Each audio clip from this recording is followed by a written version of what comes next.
네, 북한이 오늘 오후에 단거리 발사체 2발을 발사했습니다. 작년 11월 말 이후 처음이었는데요. 네, 청와대 취재기자 연결하겠습니다. 강민경 기자.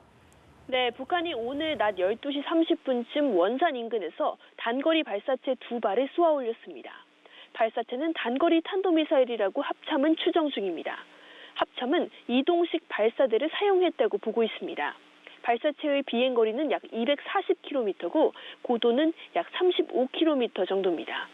가장 최근에 발사체를 쏜 게 작년 11월 말입니다. 정확히 95일 전인데 이때는 초대형 방사포를 발사했습니다. 당시 비행거리가 380km 정도였습니다. 그때에 비해서 거리가 짧아졌습니다.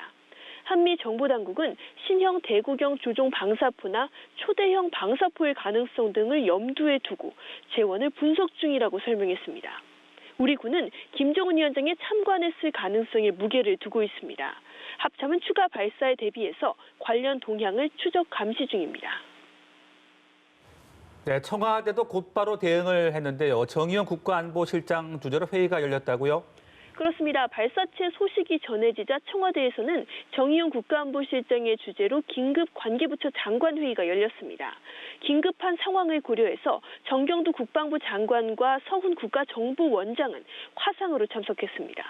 관계 장관들은 북한의 발사체가 지난달 28일 김정은 북한 위원장이 참석한 합동 타격 훈련과 무관하지 않다고 분석했습니다.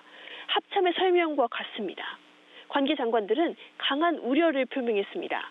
북한의 행동이 군사적인 긴장을 높인다는 지적입니다. 원산 일대에서의 훈련은 한반도 평화에 도움이 되지 않는다면서 북한의 태도 변화를 촉구했습니다. 네, 합동 타격 훈련을 말씀해 주셨는데 그 외에 다른 이유는 없을지도 궁금해집니다. 특히 크리스마스 도발도 건너뛰었던 북한이 왜 이 시기에 발사체를 쏘아 올렸을까? 어떻게 좀 짚어볼 수 있겠습니까? 네, 말씀하신 대로 당시에 북한은 크리스마스 선물이란 표현을 써가면서 연말 추가 도발을 예고했죠. 그러나 실제 시행에 옮기지는 않았습니다. 전문가들은 이번 발사는 김정은 위원장이 사실상 내부 결속을 다잡는 차원이라고 분석했습니다. 통상적으로 북한은 12월부터 3월 말까지 동계 군사훈련을 진행합니다. 3월쯤에는 성과 평가 차원에서 종합훈련을 실시하곤 합니다. 다만 지난 2년 동안은 생략했습니다. 북미 대화를 최우선에 두고 군사활동을 최소화했기 때문입니다. 그러나 얼어붙은 북미 관계 속에 북한 입장에서는 더 이상 내부 훈련을 미룰 이유가 없습니다. 오히려 훈련으로 군사력을 과시하고 뒤숭숭한 내부 분위기를 다잡는 게 김정은 위원장에게는 더 유리합니다.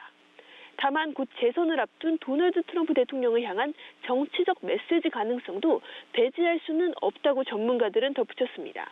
트럼프 대통령이 지난달 29일에 무장 조직 탈레반과 평화 합의를 타결했죠. 세계 평화를 둘러싼 트럼프 대통령의 공적이 북한에서 아프가니스탄으로 옮겨간 상황에서 북한이 저강도 도발로 존재감을 드러내려 했다는 분석입니다. 지금까지 청와대에서 연합뉴스TV 강민경입니다.